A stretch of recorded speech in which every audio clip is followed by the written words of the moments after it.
Okay, good morning. Yeah, so today we have Professor M D Nalpat with us. He is also honorary director at the Department of Geopolitics and International Relations, the UNESCO Peace Chair for Peace, Justice and Human Rights, and a journalist. And I think all of you who watch television news would have seen him. You can also follow him on X. He generally makes a lot of political comments there. Yeah? And today is going to talk to you about the Indo-Pacific and the security situation and its relevance to India. Over to you, sir. Thank you very much. Maybe you can switch up one of those fans that's making a lot of noise.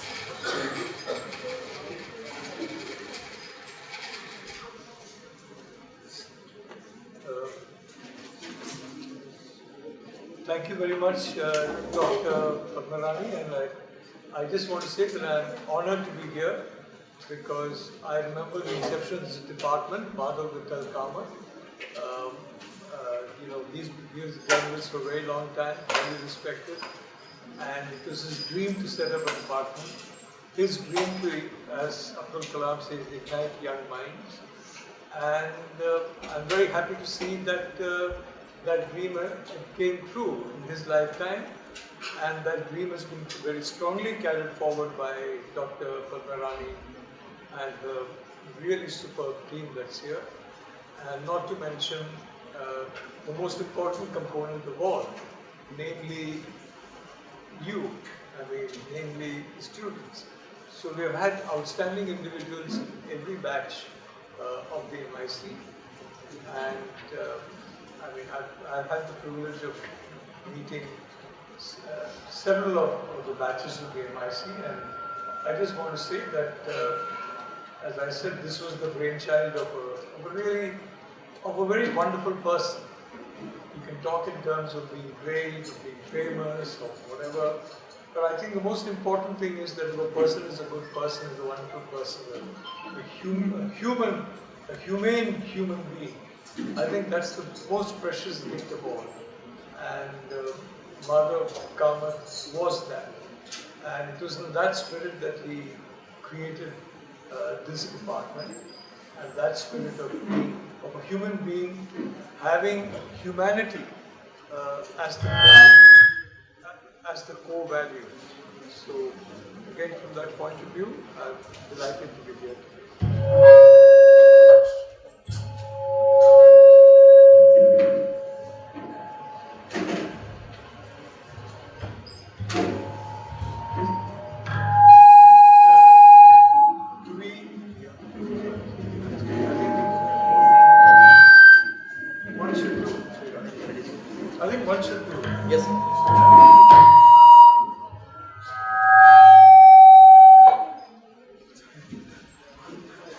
That's the latest version of what is called music, but if so, it's a very unusual version.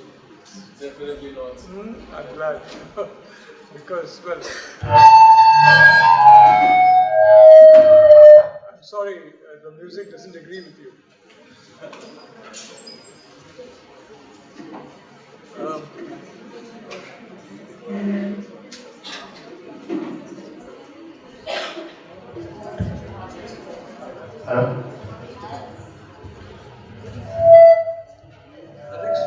We'll be done with that. If they can't hear me.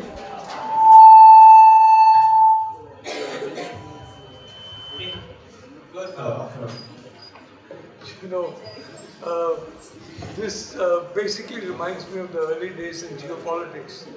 When we started geopolitics in Manipal, back when it was conceived in 1998 by the Chancellor, Dr. Ramdas Pai, and the then Vice Chancellor, Dr. M.S. Vadyathan.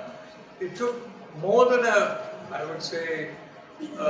more than 5 or 6 years before anybody could understand why, when you got geography and you got politics, what on earth is geopolitics?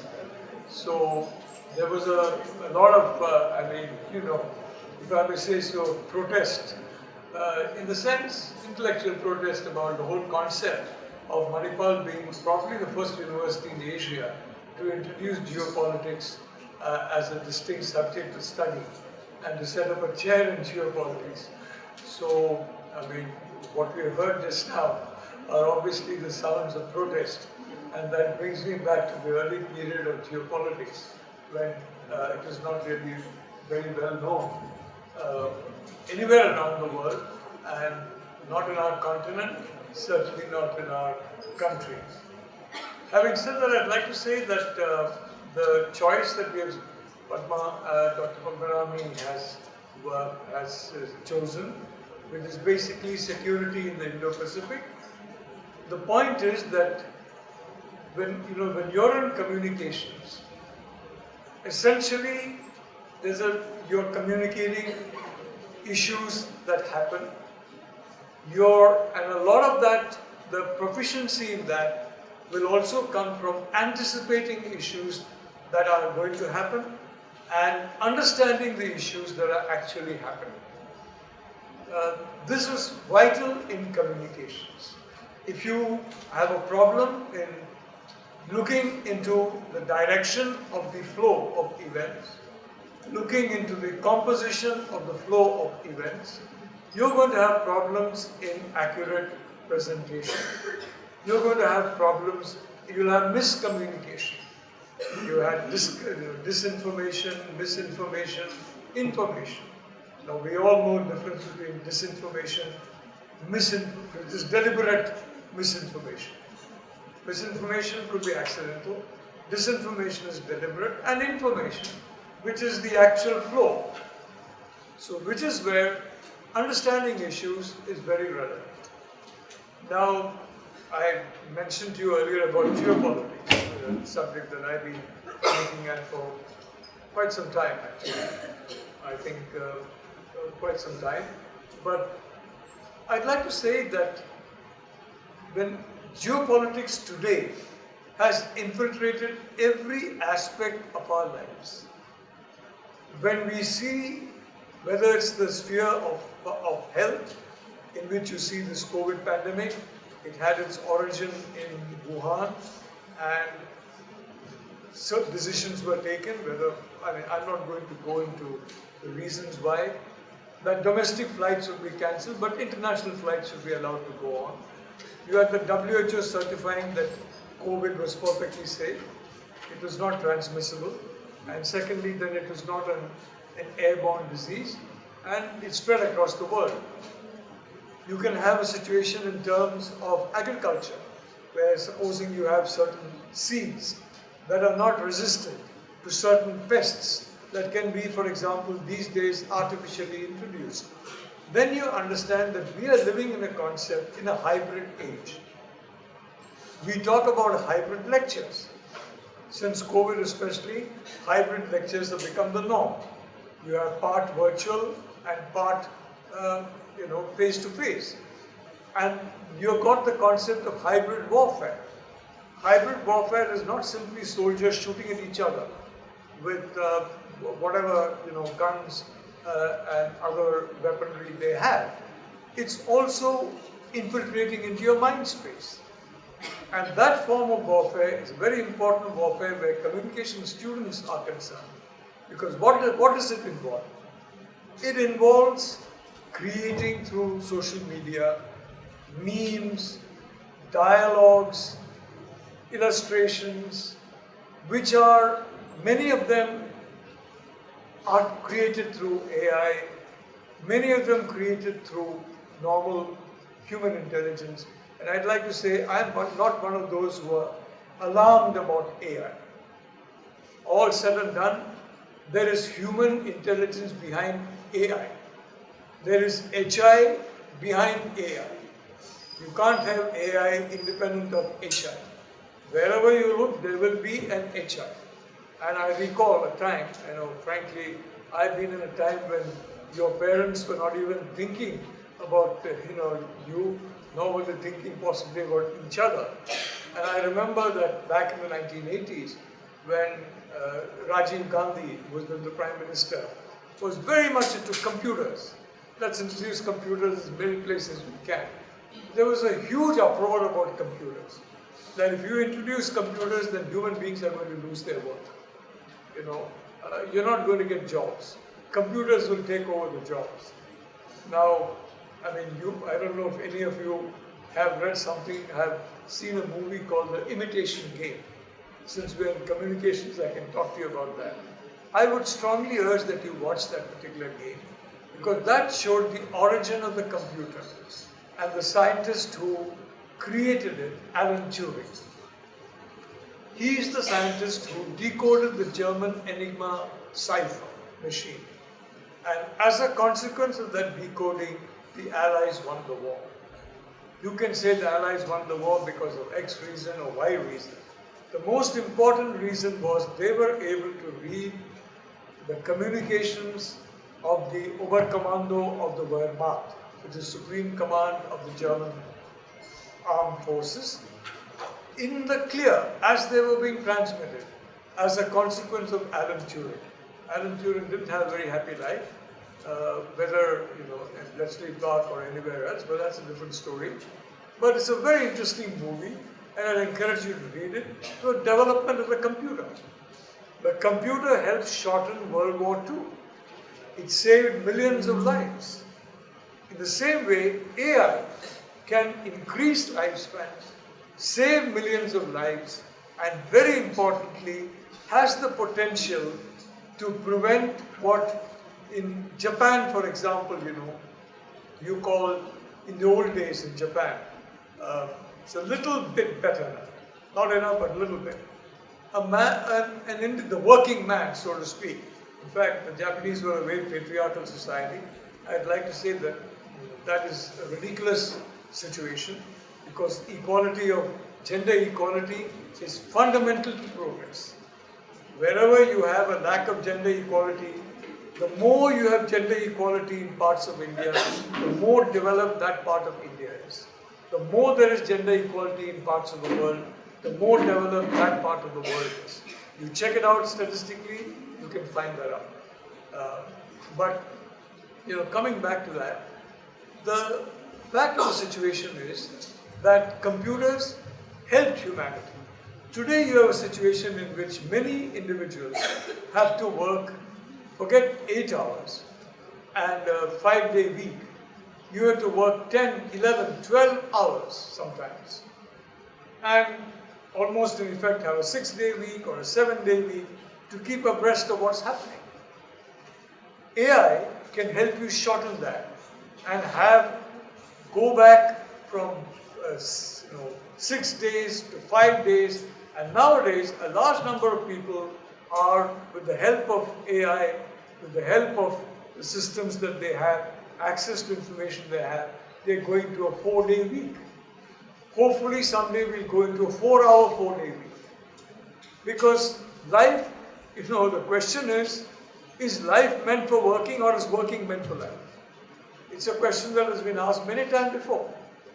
And it's a question that I think everybody needs to ask.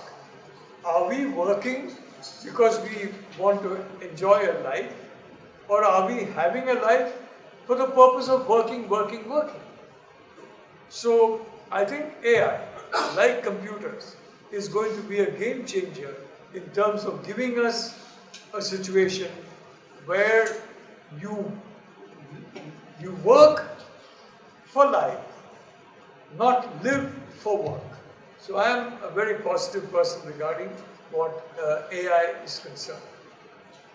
Having said all that, going back to technology, what I wanted to say was, technology is being used in the social media space to basically create silos.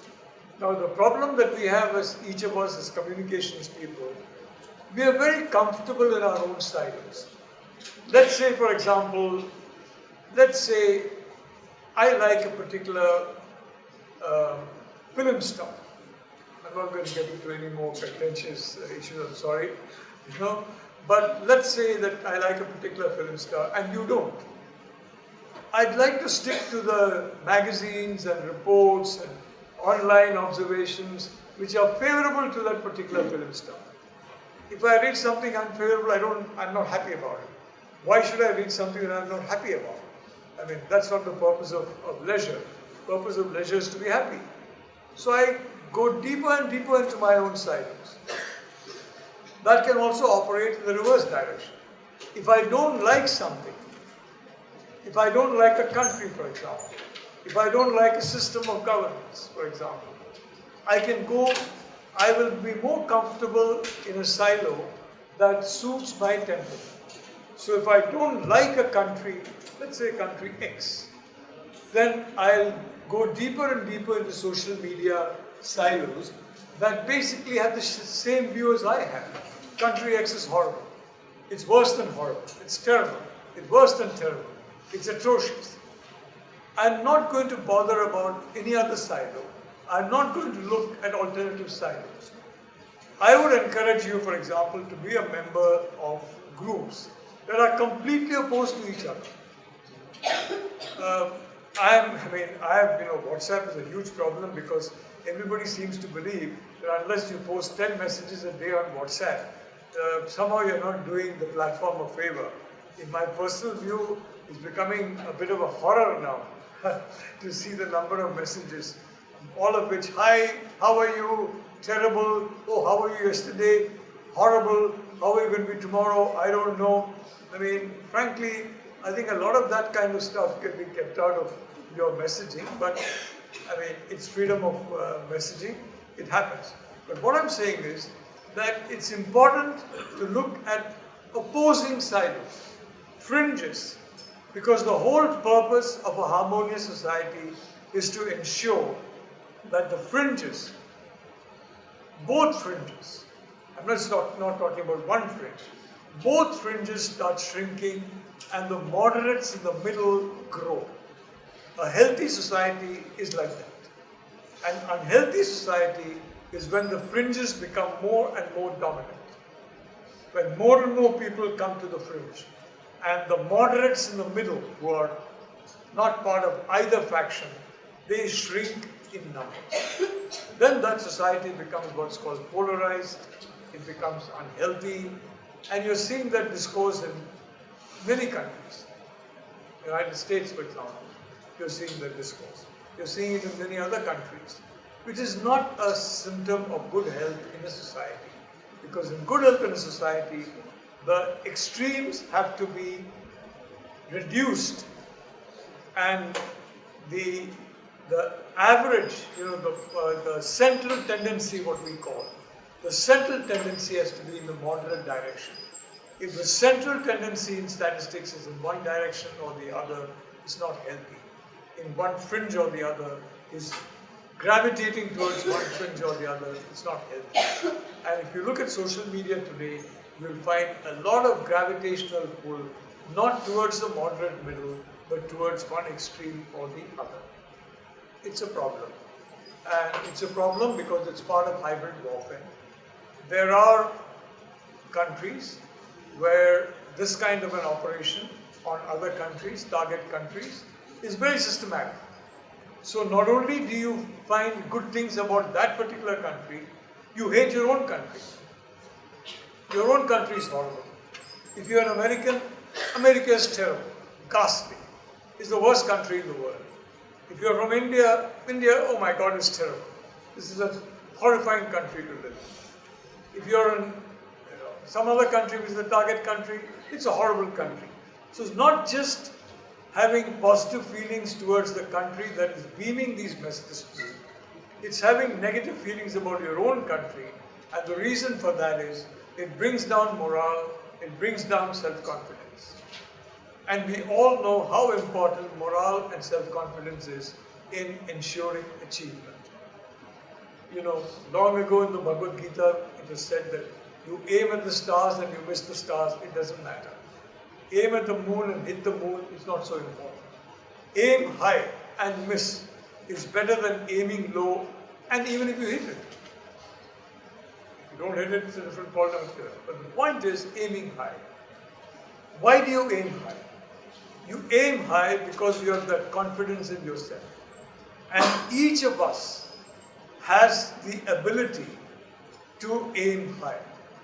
Because, as as has been said for a very long time, we are, as a species, horizontal. We are different but equal to each other. We are not vertical, high, low, in between.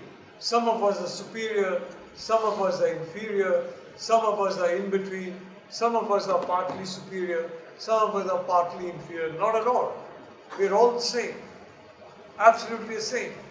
You look at a carpenter, and one has to respect. I mean, there are many things about Germany that you don't like, many things about Australia that one may not like. But one thing that is there is that that kind of activity is regarded with the same respect as teaching in a school or university. There is no lack of respect for somebody who's doing carpentry or who's doing, for example, house painting, than who's doing teaching in a school or whatever. And why? Because you accept that society is horizontal, that everybody has special gifts and special qualities. They may be different, but they're special. So each of us has that special quality. And that is where the question of looking at society in this horizontal way is very important for each of us. Because otherwise, we tend to fall into the trap of assuming a vertical view of humanity. And that is a very dangerous trap because it has led the world into conflicts on multiple occasions. You simply go back into the last war, the last major world war in the 1930s, it erupted, 40s. It was entirely based on this false notion of superiority. You look at geopolitical tensions, it's based on the concept of superiority. We are superior to the other. We should dominate the other. We should not live and let live. It's different. A lot of these tensions and problems come because of the concept of this vertical world order, vertical view of humanity. And that is where, for example, I'd like to come to the point of the Indo-Pacific. Now, there was an age in which is called the era of the Atlantic Age. Both sides of the Atlantic were the geopolitical center of gravity. One side you had Europe, on the other side you had North America. These two sides together were the pivot of geopolitical gravity. Today is the Indo-Pacific. That is one side of the Indian Ocean to the other side of the Pacific Ocean. Whether it's in terms of economics, trade, any of the metrics that you use to define, define what's happening in the world, it is the Indo-Pacific that is the pivot of geopolitical gravity. Now, what happens if in the past, in the Atlantic Age, there was a tendency towards, in the 1930s, for example, we know, there was a tendency to try and establish supremacy. The whole concept of exclusivism and supremacy. That I exclusively have the right to give you instructions. I exclusively have the right to know the truth. You guys don't have any right at all. That is a very, very dangerous concept. It has done immense harm, for example, to Indian society. I'll give you an example which is not very commonly known. Do you know that the Bhagavad Gita, the Upanishads, the Vedas, all these ancient texts, when did they become more generally known among the Indian public? When did that happen? Tell me. Can anyone tell me? Can anyone tell me the individual who caused that to happen? I'm sorry, please. I think it's because once the British colonizers came, they brought in the system of converting our religious texts into English, which soon became widespread. Actually, I must tell you, young lady, check on an essay called The 21st Century Anglosphere by a guy called Nalpat. Check on it. I quite agree the English language is a great plus, And I'm always a little unhappy that after 47, we kind of banished English from normal schools, etc., which I think was a severe self-handicap. But no, the individual who led to the knowledge of the Upanishads, the Vedas, the Bhagavad Gita was a chap called Dara Shikoh. He was the elder brother of a chap called Aurangzeb Alamgir. I don't know if any of you have heard of Aurangzeb Alamgir. Aurangzeb's young elder brother was a guy called Dara Shikoh. Dara Shikoh knew only Persian. He made these classics of Indian classics. I'm not going to call them Hindu classics or Christian classics or Muslim classics. A classic is a classic is a classic. Dara Shikoh got them translated into Persian. He loved them. He studied them. He became a scholar in the Gita. He became a scholar in the Vedas. He became a scholar even in the Upanishads. And frankly, I've tried multiple times to understand the Upanishads. Till now, I'm really not able to get the hang of it. I must confess, I don't know what on earth they're saying. And in the past, I would get away by saying, well, maybe they're saying nothing at all. I mean, I can't do that really and get away with it. But Dara Shikoh understood the Upanishads. He translated into Persian, which was the court language of the time. And because English was the court language of the British period, a lot of people learned English, right?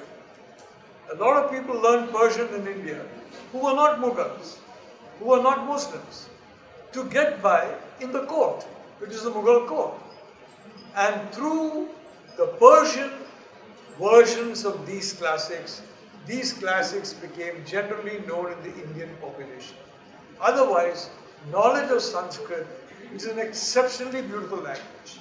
In my opinion, 50, 60, 70 years from now, Sanskrit, certainly it will become more and more popular as a language because the grammar, in many ways it's a very good language.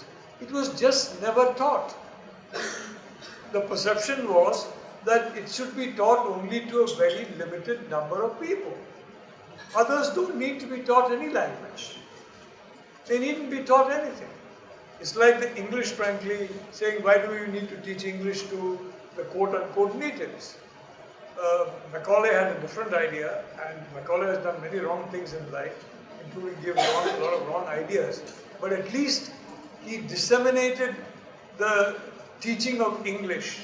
And in my view, that lit the powder keg that led to freedom. Because knowledge of that language disseminated the ideas of freedom, independence, Britain, British colonies. It was, and almost practically all the freedom fighters of the time were fluent in English. It is not an accident. Whether you look at Subhash Chandra Bose, who won the ICS by the way, Mahatma Gandhi, Nehru, Abul Kalam Azad, any of them, you will see that they all were fluent in English. Macaulay lived that thing. Till that time, English was regarded the way Sanskrit was regarded in ancient India.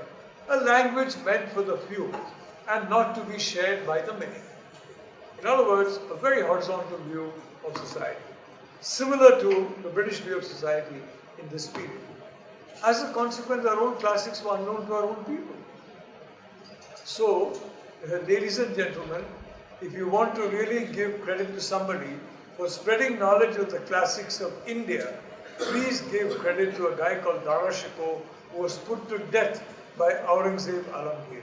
I think the Mughal Empire would have survived for a very long time, but for the fact that Dara Shikoh did not become the emperor, and Aurangzeb became the emperor. His intolerance caused the collapse of the empire, and I'd like to say that intolerance generally, the hatred, intolerance, it breeds destruction, including self-destruction. But contrary emotion is what breeds creation, including self-creation in sense, whatever. So, this is, if you go back to history, if you go back to geopolitics, you'll find ample illustration of that And which is why I want to come back to my first point. Please don't forget, the most important thing in you is your humanity. And don't forget, this department was started by an individual who above all was a very humane, human being, Madhav Vittal Kamath. I had the great privilege of knowing, MV for a very long time, and I mean, it's been a tremendous privilege. He always had a smile on his face, always was relaxed. You could say anything to him, including call him names, abuse him, no problem. Fine. He was, look, it doesn't matter, that's your view, you're entitled to it, that's about it. That is the kind of humanity that we had, and that's the kind of humanity, in my view, all of us should try and have. Of course, I certainly don't have anywhere near that kind of humanity. I hope you guys have greater success than I have. But having said that, let me point out. The control of the Atlantic means control of the world. Control of the Indo-Pacific in the 21st century means control of the world, in a sense. If you're talking about an expansionist power, if you're talking about a power that is status quo, like India, we're not expansionist. If you're looking at a power like China, which is expansionist, which wants to expand its influence, expand its domination, then the Indo-Pacific, the Eurasian continent, is the obvious cockpit for such an expansion. And that is where what is happening in the Indo-Pacific today is this contest between expansionism and the status quo. By status quo, I don't mean things as they are. I mean what was defined by Prime Minister Modi as a free, open and inclusive Indo-Pacific. On the other hand, what the Chinese are looking at is an Indo-Pacific controlled by themselves. In the South China Sea, because it's called the South China Sea, they have laid claim to the entire South China Sea. It's like ours saying the Indian Ocean belongs to us because it's called the Indian Ocean. It's absurd. It's totally absurd. The Arabian Sea belongs to Saudi Arabia because it's called the Arabian Sea. That's absurd. The Chinese are using that absurd argument to try and make the South China Sea, and they've almost entirely succeeded in that, a Chinese lake. They want to expand that across the whole of the Indo-Pacific. And that is the contest that is now playing out in what I call Cold War 2.0. I request you to Google on Cold War 2.0. You might find a name that you probably, at least from this lecture onwards, are familiar with. It's a book that came out in September on this new Cold War between China and the major democratic powers. And the main theatre of operations is the Indo-Pacific. So when we are talking about Indo-Pacific, we are basically talking about the contest that we're having now. Regrettably, it's a replay of history. You know, if you keep repeating history, you're condemned to a lot of problems. And we as humankind keep repeating the history of the past. We keep repeating war, conflict, hatred, destruction. We keep repeating that process over and over and over and over again. And sometime in the future, maybe there'll be a pedagogical system, an education system that is different, that teaches us the humanity in human beings. Maybe. It hasn't happened yet, hopefully it will happen. But what I'm saying is that that is the contest that is now playing out in the Indo-Pacific. And that is where the question of security comes in. Yesterday, I had the pleasure of interacting with the Department of Geopolitics, and I talked about a country called Taiwan. I don't know how many of you have heard of Taiwan. Please, if you don't mind, raise your hands if you've heard of Taiwan. That's amazing. A lot of people have heard about Taiwan. It's actually geographically a very small place. Recently, they had an election, and the Democratic Progressive Party came to power in Taiwan with around 40%, a little bit over 40% of the vote. It doesn't seem like much to have 40% of the vote. But the fact is, it's a very, very important site. Another nearly 26-27% came to parties that were not leaning towards China. The balance came to a party that said, we are Taiwanese, but we are friendly with China. Hardly anybody in Taiwan wants to be part of China. But 40%, the Chinese framed the election in Taiwan as a choice between war and peace. If you vote the party which does not like us, called the DPP, Democratic Progressive Party, there will be war between China and Taiwan. That was the way in which they framed it. And yet, we have all seen the Ukraine war, for example, the kind of havoc that's wreaked there. Nobody in his or her senses wants his or her own country to be like Ukraine is today. But that is the way it is framed. 40% of Taiwanese stood up and said, we are not afraid. If we become another Ukraine, so be it. But we are not going to become enslaved by China. And they elected the DPP. 26% chose a candidate called Dr. Kerr, the TPP, who said, I'm a smart guy. He's one of the best, he's a very specialized field of neurosurgery, which a guy like me cannot even describe, much less try and understand. He's a brilliant guy. He said, I'm a brilliant chap. Modesty is not one of his strong points. He's got many strong points, but I don't think modesty is one of them. I'm a brilliant guy. I'm smart enough to keep China from attacking us, at the same time to keep our freedoms going. So trust in me, I'm a smart guy. I'll keep the status quo. I'll make sure the Chinese don't attack us, and I'll make sure that we keep our freedoms. 26% of Taiwanese population trusted him and they voted for him. But 40% voted for the Democratic Progressive Party, and the Chinese made it very clear multiple times that if you choose the DPP again, so the DPP government for the last 8 years, 2 terms, it will be war. 40% said, we don't mind going to war. We don't mind our country landing up and fighting a conflict like in Ukraine. I must tell you that I was extremely impressed with that kind of commitment to democracy demonstrated by the people of Taiwan. Overwhelmingly, they have shown they reject the authoritarian system. And why is this important for China? Because the Chinese Communist Party has a narrative. That's a narrative that begins from the, I think, 1921, when the CCP was set up initially. That look, the communist dictatorship is better than democracy. Democracy is mobocracy. Democracy is chaos. Democracy is disease, poverty, ill fare, you name it. It's a horrible, horrible system. Well, then what happened? You had democracies doing pretty well. The United States making a lot of progress.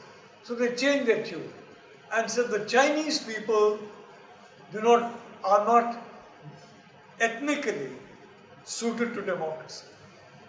If you're a Chinese, you need a strong government. You need an authoritarian power behind you. If you're not authoritarian, you as a Chinese cannot function effectively. You need strict control for you to be fully effective. Essentially, the CCP is a Han supremacist experiment. The Nazis were, I'm not going to compare the CCP with the Nazis. The Nazis were in a class of their own. They're the most horrible of monsters. I'm not going to compare them, the two, completely different.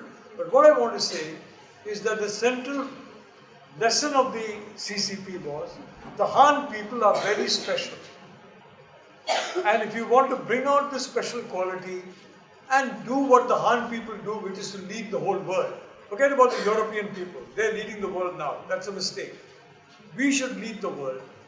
The Communist Party alone can lead the world. Okay? Democracies can also be prosperous. The United States and other countries showed that. Japan showed that, South Korea showed that, many other countries showed that. India, of course, has started to show that. We are now the highest growth rate in the world, which is for a major economy, which is pretty good. Hopefully in the next 10 years we'll have double-digit growth, which basically means that it's going to be a very different India, transformed India. It's amazing what rates of growth do to transform people's lives. But having said that, the point they made was ethnic Chinese need communism. Taiwan has shown that to be completely incorrect. You can say Singapore has also shown it to be incorrect. But Singapore is a country where you have Malays, you have Indians, all kinds of people. Taiwan is 98% ethnic Chinese. Although you have what's called native Taiwanese and mainlanders. Mainlanders are people who came to Taiwan in 1949 after the defeat of the KMT in China. They came ashore, settled there, and began ruling the place, and then of course finally democracy turned up there. The native Taiwanese are also from China, ethnically. Now you have native ethnic Chinese who are a very functioning, freewheeling democracy. Very freewheeling democracy. And I mentioned yesterday to my geopolitics students that if you look at cable television, you'll understand what I mean. There's slanging matches every day on the talk shows. Now, of course, Indian talk shows are a model of absence of slanging. Nobody says anything nasty to each other. Nobody says anything abusive. All the arguments are very carefully reasoned out. I must say the quality of Indian talk shows on television is exceptional. I'd like to put that on record. But Taiwanese talk shows are a slugfest, a verbal slugfest. It's a part of democracy. This shouting and yelling without violence and a peaceful transition of power, a peaceful conduct of election, a peaceful campaigning of election is essential to a democracy, despite sharp differences of opinion. Taiwan has shown that ethnic Chinese are better off in a democracy than in a communist dictatorship. That has created an existential threat to the Chinese Communist Party's legitimacy as the only party that can run the Han people in a successful way. Just across 100 miles of the Taiwan Straits, you are seeing an ethnic Chinese group, largely Han, who are running themselves beautifully and totally, wildly, chaotically democratic. I mean, if you look at the way what Taiwanese democracy is functioning, you will think that what we used to see in some states in India in the past, and we still do now, is basically very tame in comparison. But this has shown the falsity of that propaganda. So this existential threat has got to be dealt with. How do you deal with it? You can't change Taiwan because today it's very clear Taiwanese people don't want you. They don't want China, they don't want authoritarianism. So the danger of an invasion is very real. What happens if that happens?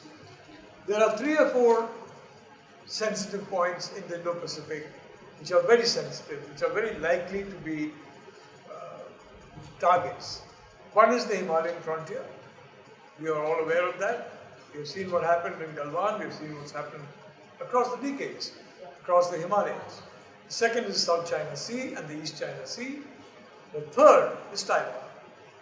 So initially I was thinking maybe Himalayan frontier, but I think our soldiers in Galwan taught them certain lessons about which they have learned. I don't think it's likely to be the Himalayas, as South China Sea has already become a Chinese lake. East China Sea, because of that horrible experience, the Japanese and the Americans and the others, and even we in India in our own way, and it's a very important way, don't forget, most of the, I would say about 80% of the trade of China comes through the ocean route, is essentially controlled by India. The Indian Navy has got a chokehold on the naval route, on the maritime route between the, the west of the Indian Ocean and the east of the Indian Ocean, between the Red Sea and the Malacca Straits, between the Cape of Good Hope and the Malacca Straits. We have a chokehold in there. And that's exactly why they would like to weaken us and create problems for us, so that we keep getting absorbed in our own internal problems, in our own neighborhood. Because the reality is, India's neighborhood is not South Asia. India's neighborhood is Southern Asia. It's the entire arc of countries from the Middle East to Southeast Asia. That is our neighborhood. It's not just South Asia. The Chinese would like to keep us confined to South Asia and keep us confined to prevent the danger to themselves if they become aggressive on Taiwan or something else. So this is the context that's playing out. Of course, there are other factors regarding Taiwan. One is, of course, high tech. You know that where microchip processors are concerned, Taiwan is number one. TSMC, for example, it set up plants in America, it set up plants in Europe. It's going to set up plants in India in the future. It's not because they're afraid that Taiwan will be attacked. It's because they know that if you set up a microchip processing plant in China, in about 3 or 4 years' time, you won't be able to sell it to anybody outside China, Russia, Iran, Pakistan, countries like that. Because microchips are weapons of war. You can implant Trojans in there that can spy and can do various things. So you can't produce microchips in countries that are hostile. You have to do what's called friendshoring. Produce in friendly countries. Which is why it's certain that you're going to have a microchip factory here. Which is why the Foxconn CEO was given the Padma Bhushan this year. And possibly you're going to get the TSMC, once they invest here, the TSMC CEO will be given the Padma Vibhushan, possibly, in India in the future. We are going to be a hub of that kind of technology because we are friends. It's friendshoring in an age of Cold War 2.0. So this is the complex world in which we are living in. This is the context in which we are living in. I wish I could tell you that we're living in a world where peace, harmony, goodwill, tolerance is reigning supreme. I mean, our UNESCO Peace Chair is probably the first peace chair set up by UNESCO in India.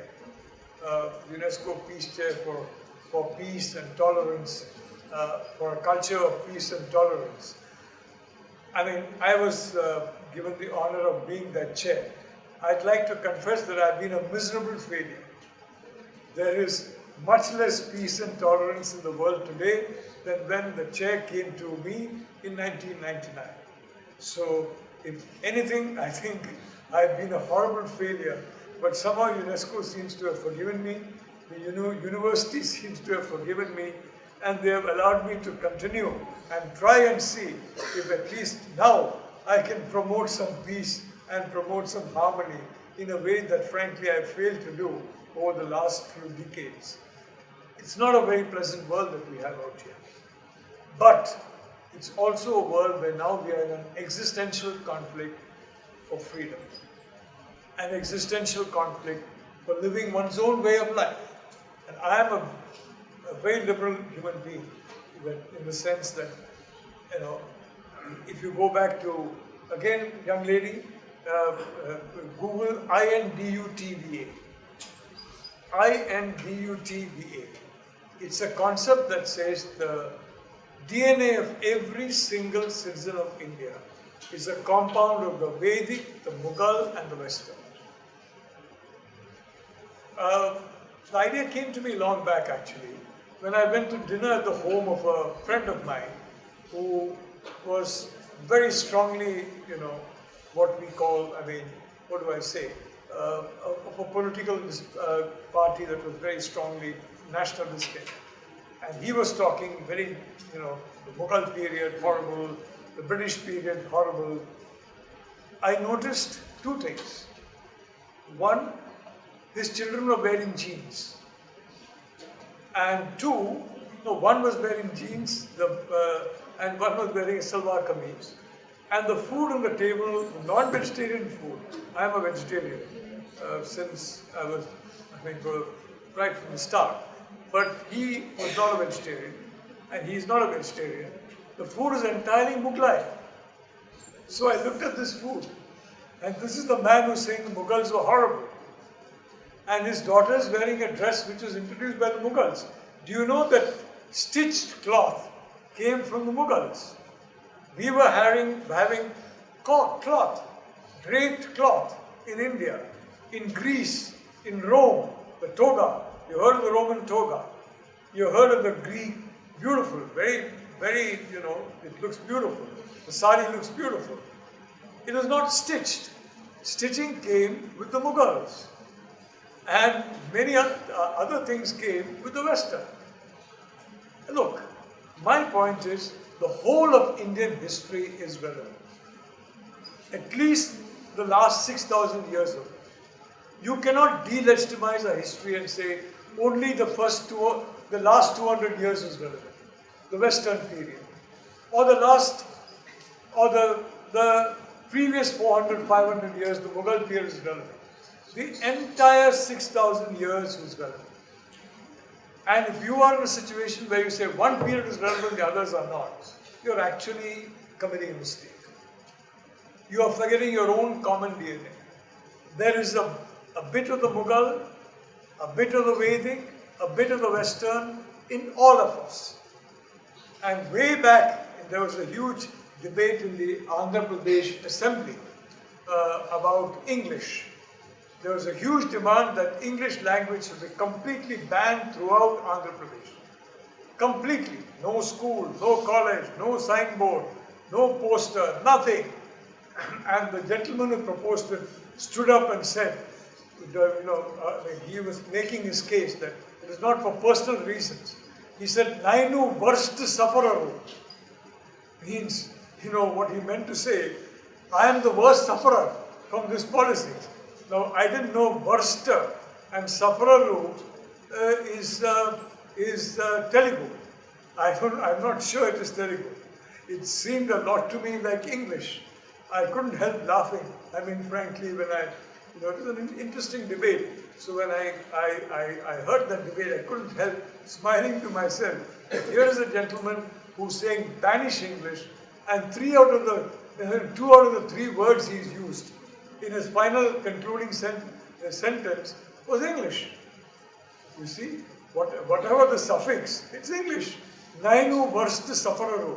If I recall from my memory, that's what he said. I mean, pardon me, but it was a long time ago, some decades ago, so it may not be all that accurate. But it didn't seem to me that this was an entirely Telugu expression. I remember a time when people used to talk about Kanta Langot, that instead don't say tie, you wear something, some weird, ridiculous. Nowadays everybody says tie. Nowadays in so-called, Hindi movies or other movies, you have English. In English movies, you've got even Malayalam. Forget about Hindi. Hindi is everywhere. You've got Malayalam. And Hindi has spread because in a very soft way. It is spread organically. You can't impose it. You can spread it. Every language has to be spread organically and not imposed. And they will spread and they will mix and they will meld. And frankly, 5 to 10 years later, you're going to wonder why we had a debate like this at all, because technology is going to make it irrelevant what language you speak. In fact, Elon Musk is now talking about chips in the brain that transmit thoughts. So even the verbal situation may, maybe in a generation, become obsolete. But certainly, languages are going to become obsolete as a consequence of technology. But the reality is, I'd like to say, that's the kind of fast-changing world that we're living in, and that's why technology is the most important frontier of this new war, of this new conflict. The Indo-Pacific is the theater of this new war, and this is a war that involves all of us. That is why we must understand the fundamentals and elementals of what we are in today. And we must understand our responsibility. When you talk about freedom, when you talk about democracy, it is not for one person, one party, one country. It's universal. Values, if they are to be human values, have to be universal values. You cannot have values that are exclusivist and talk of them as values. They cannot be dignified as values. Values have got to be universal. So I would encourage you to, basically think in those terms. Madhav Kamath would have been delighted, frankly, to come here and speak to you. Actually, I don't know, I'm sure some of us are there on YouTube. Please watch him on YouTube. He's an amazing individual. He would have been delighted to come and interact with you. Because for Madhav Kamath, the future, the young generation, you basically represent India, our country. You are the future of our country. And I just want to end by saying, if we are aware of the situation, if we understand what's going on, if you study what's going on, you are not going to have any miscommunication. You are not going to be fooled by you're not going to have any misinformation about it. You're not going to be fooled by any disinformation about it. You'll have information about it, and you'll be fully equipped to build the kind of world that, frankly, the UNESCO Director General, Federico Mayor, visualized when he appointed India's first UNESCO chair and gave that very simple task of promoting peace, tolerance, and harmony throughout the world. I hope that the world of the future, I hope I'll be around to see it. I may or may not be around. I'm very hopeful that you will be around to see that. And I think each of us in our own small way need to help that process. Understanding the Indo-Pacific is a small way to information. And information is the centrality of development. Information, self-confidence, self-respect. And that self-respect cannot come at the cost of other people's self-respect. Self-confidence cannot come at the cost of somebody else, damaging somebody else's self-confidence. It is the universal self-confidence and the universal self-respect that promotes excellence. Just as in a good cricket team, Kapil Dev didn't win the World Cup. Kapil Dev and as the captain of the team led by Kapil Dev won the World Cup. The team is what counts.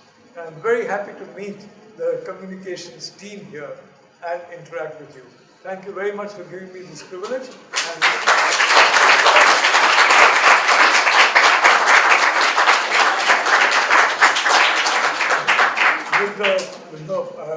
I almost began to feel I should have gone to politics. But thank God I didn't, frankly. I've never had that kind of a thing. But I'd only like to say that, Sriraj, is it okay if we take a few questions? Yes, sir, yes, sir, yes. You can take a few questions.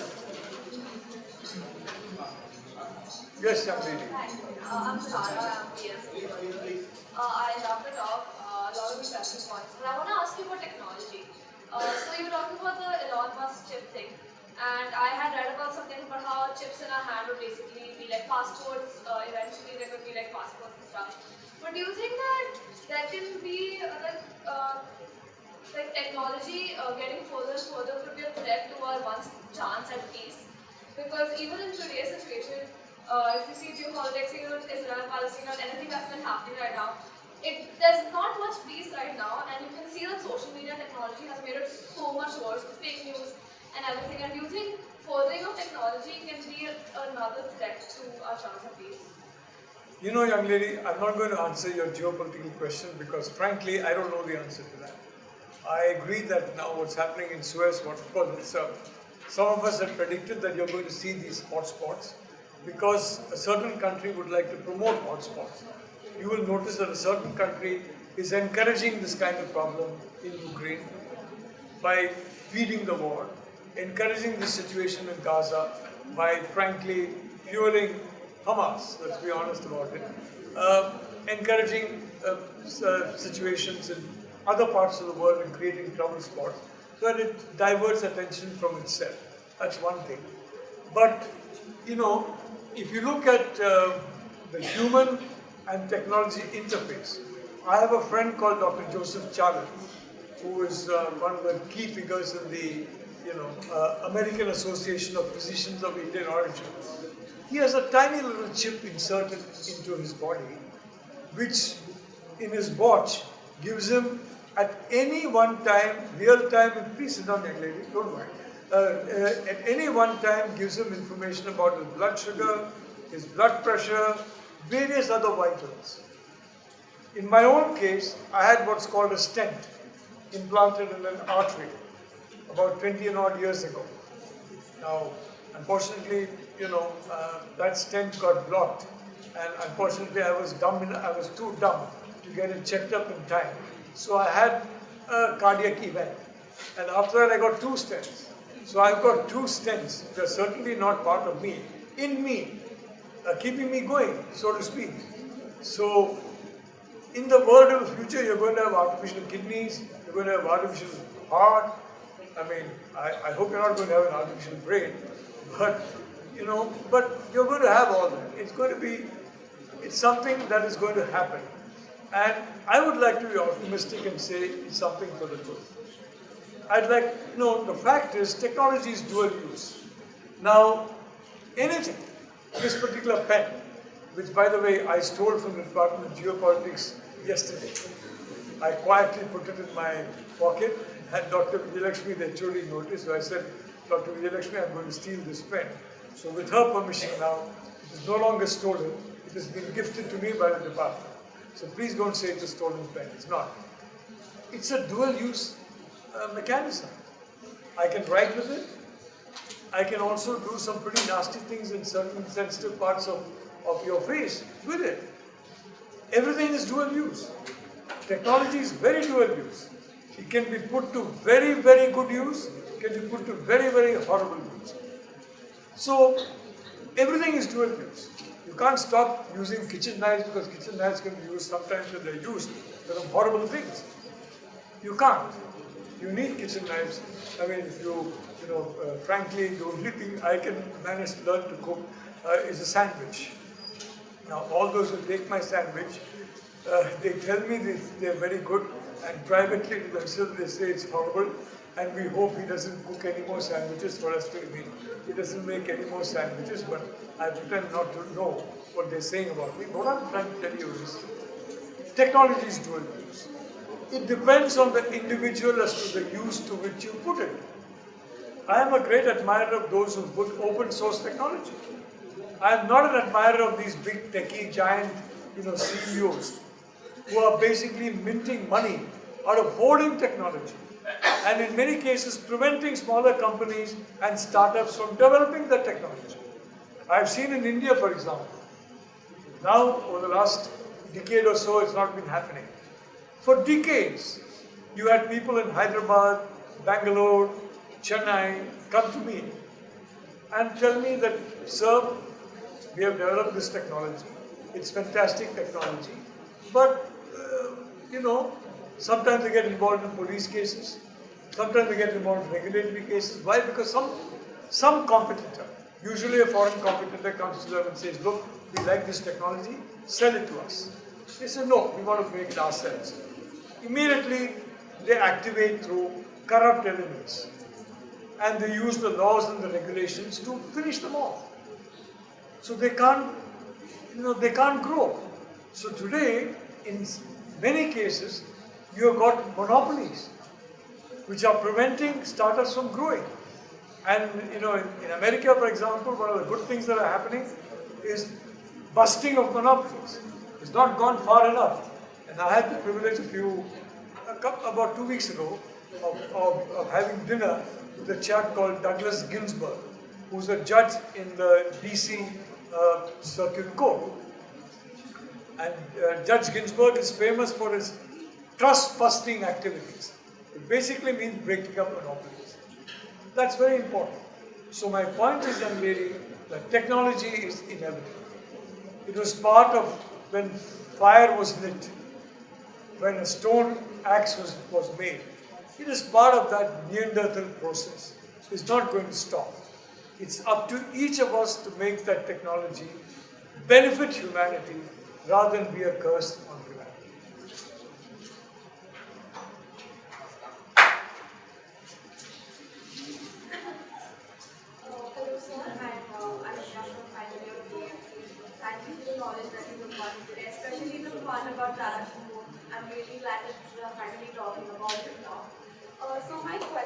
actually had to do with the situation with regards to China and Taiwan, from the domestic politics of China from that perspective. If we were to draw a parallel with the Russia-Ukraine war, one of the reasons that Putin uses to justify the war against Ukraine is that it's a righteous war. It's a war of freeing Ukraine from the supposed dominion of Nazis, and at least that is how the Ukrainian regime is portrayed in Russia. And there's a lot of, since Russia and Ukraine are border nations, they have a lot of their friends and families across the border. The two people are sympathetic to each other, basically. So, from what we know, Taiwan, the Taiwanese people and the Chinese people, they have a common origin, so to say, if you go back to the time of Chiang Kai-shek and Chiang Kai-shek. So what is the domestic justification that the Communist Party the Communist Party uses to justify the maritime animosity or even the political conflicts with Taiwan? How do they justify to the other people to keep it going? First of all, young lady, I just want to compliment you on your question.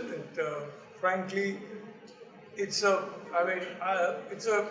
question I'd have expected in my geopolitics class, but I am now getting in the communications class, which really, thank you.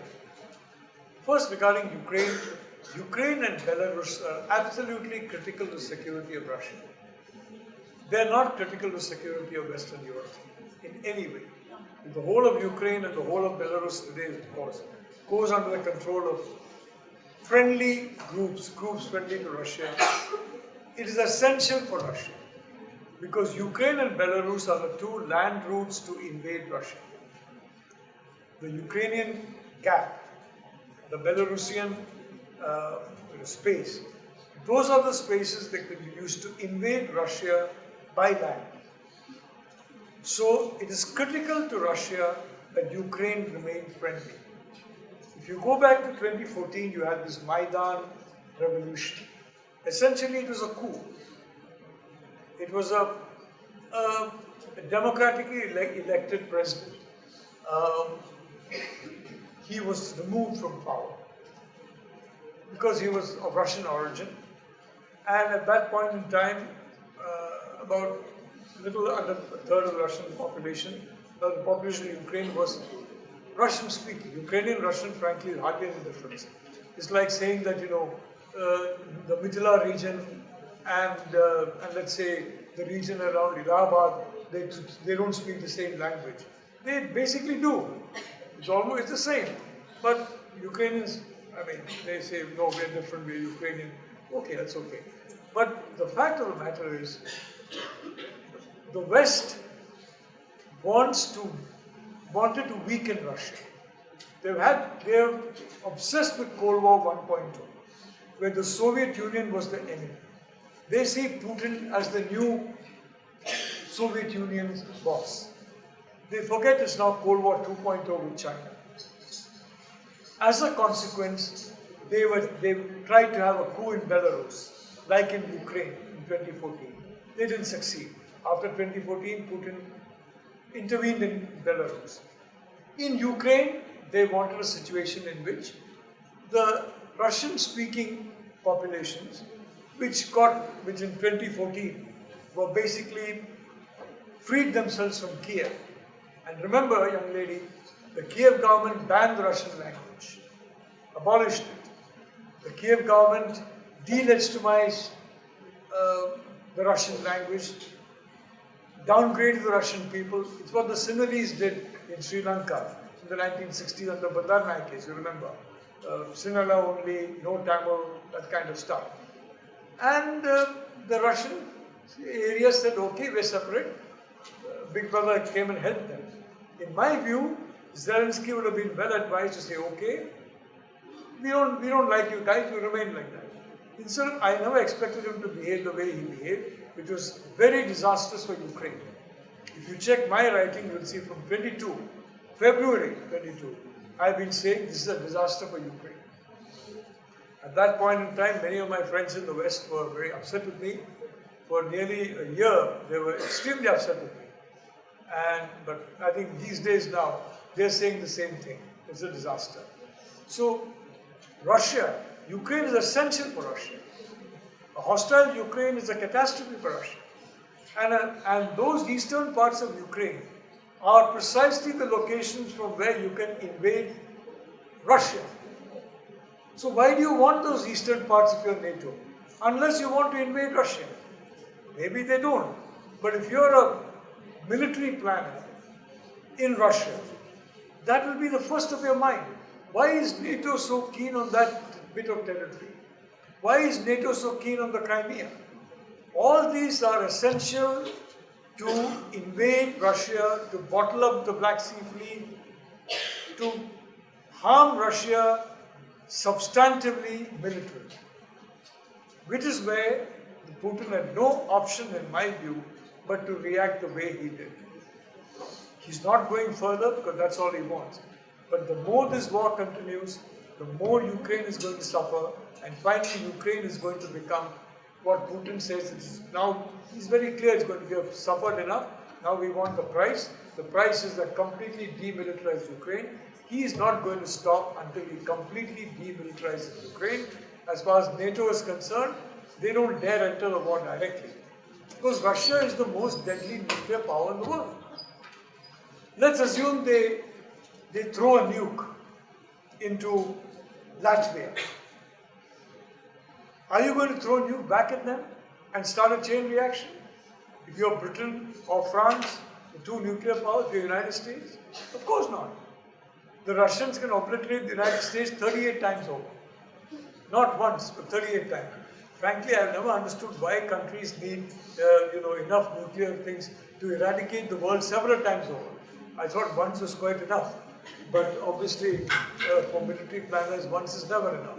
But anyway, so that is the point about Russia. You cannot, Putin had a story long back about his childhood that he cornered a small bear, a baby bear, I think, into a corner. And he came near the baby bear, and the baby bear immediately jumped on him. Oh, fortunately, it didn't land on him, but he ran away as fast as his legs could take him. And he said, never corner a dangerous whatever.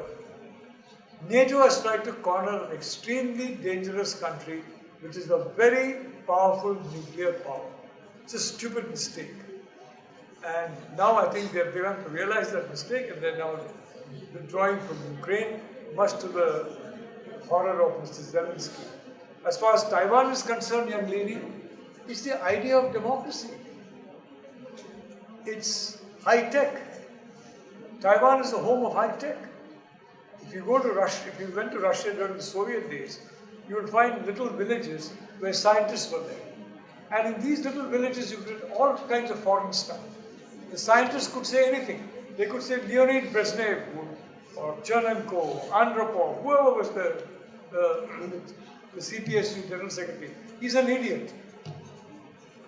If you go there, you'll be surprised. They're very young. I've gone. You'll be surprised. They attack. They're very free. Why? Because they are meant to do like Bletchley Park in that imitation game, high-level tech. Their minds are free. You say what you like, work on tech. That free mind is the basis of the scientific mind.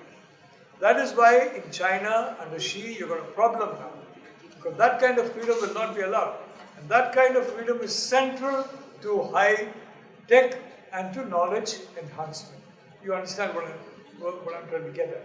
So the idea of democracy in Taiwan, succeeding in Taiwan, the idea that people who are Chinese ethnic origin will do better under democracy, are happier under democracy, is absolute poison to the Chinese Communist Party. That is the risk of Taiwan. It's not getting hold of a little more geographical territory. It's not even getting hold of some technological risk. It's the idea of Taiwan that is a risk to the CCP. And it's that idea which is impelling them to look at somehow smothering this democracy by one way or the other.